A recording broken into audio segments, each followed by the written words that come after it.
Tony Revis, and he's going to introduce all of our runners up here. Thanks, Galaxy.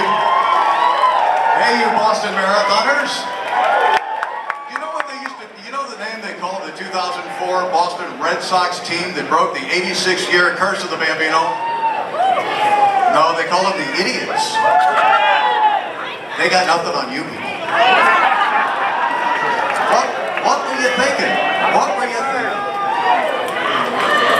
26.2 miles, hard enough.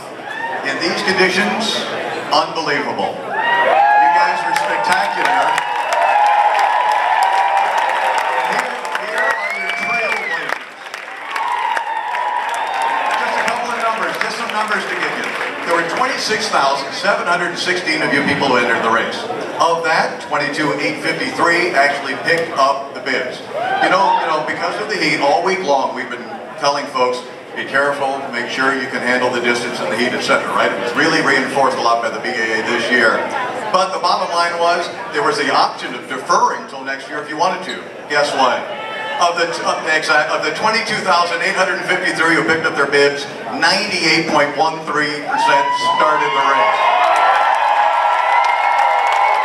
I think I'm trained for this and I'm not running? Well, history is made every year at the Boston Marathon. Some years more than others. 2012 has heat sealed its name into the record books, and you guys are all a huge part of it. So anyway, you hear your names, step forward and gather the applause which are due to the folks. Imagine running fast in these conditions. It's just insane. Laban Career was 7th. Laban? Matthew Desario is the fastest man ever to run a half marathon on U.S. soil, 58:46. How about Joffrey Mutai, the defending champion and the New York City Marathon champion? Caroline Rojic, 4th last year. How about Jemima Sumgong, 2nd place in the race today? Caroline Kalel, our defending champion. Rena Jeptu, our 2006 Boston Marathon champion. Diana Sagai, 5th place in the race today. Agnes Kiprot, next on the list. You know, heat production is how fast you run, the intensity with which you run, and body mass. Big people don't do well in the heat. Then why is Jason Hartman 4th in the race today? Michelle Putter, who is the Netherlands national champion in the marathon. Alatina Viktamirova. Alatina. Get the name right. Nadezhda Leonteva, 8th from Russia today. Bernard Kipyego, 3rd place in the race. Kenyan star Dixon Chumba. David Parmasai, 8th place in the race today. He won Dubai last year, by the way. Wilson Chibet, the Amsterdam and Rotterdam Marathon champion. And stage right, the women's champion today, 3rd place last year, 3rd place at the World Championships last year, Sharon Chera from Kenya.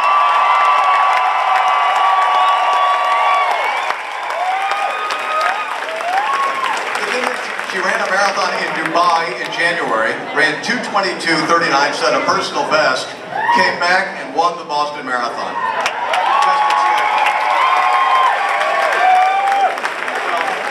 We know it's tough running this race. There's a lot that goes into it, right? Prepare for 3-4 months at a time, correct? Imagine trying to stage this son of a gun. The man who's in charge of all that for the Boston Athletic Association for a year, more than years, 116 years these people have been putting on this race. For 125 years they've been in the association, just a legendary club in the history of sports worldwide. Let's introduce Tom Grote, Executive Director of the Boston Athletic Association. Thanks, Tony. Generally, we come to these things and we focus on the elites, the people who are on film. It was my privilege as the head of the BAA earlier today to present awards to all of these magnificent athletes, and I love to talk about them and I could do it all day long, but I came here this evening to talk to a different group of people. To you, there's something I want to say to you. I want you to listen, I want you to get it, and don't forget it. You are the most remarkable group of athletes that have ever gone to a marathon starting line, ever.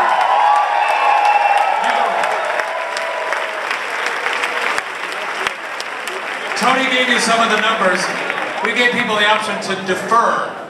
We did everything, I did everything I could to scare you away because it was so damn dangerous. How many people deferred? I don't know, about 400, something like that. Revis, as usual, was right. You're nuts. It's irrational. It was a goofy thing to do. But of you knuckleheads, well over 98% finished the race.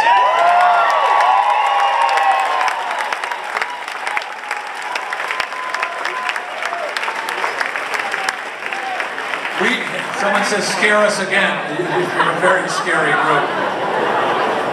The people out there to support you were remarkable. There's an immense group of people.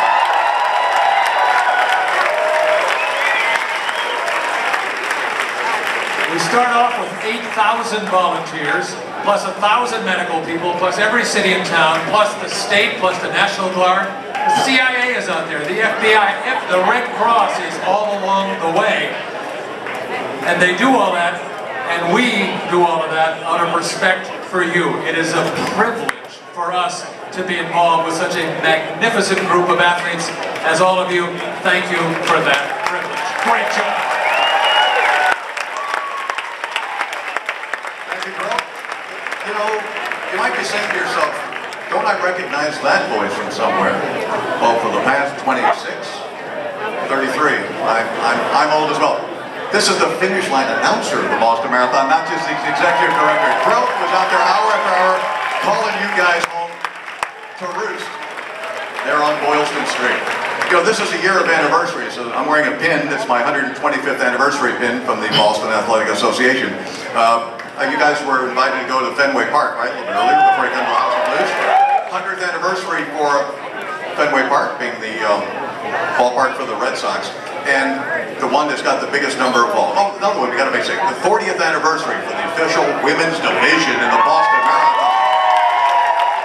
Class of 72 celebrated out there. What a good idea that was. But the longest anniversary this year has anything to do with the marathon. It's the 150th anniversary of John Hancock.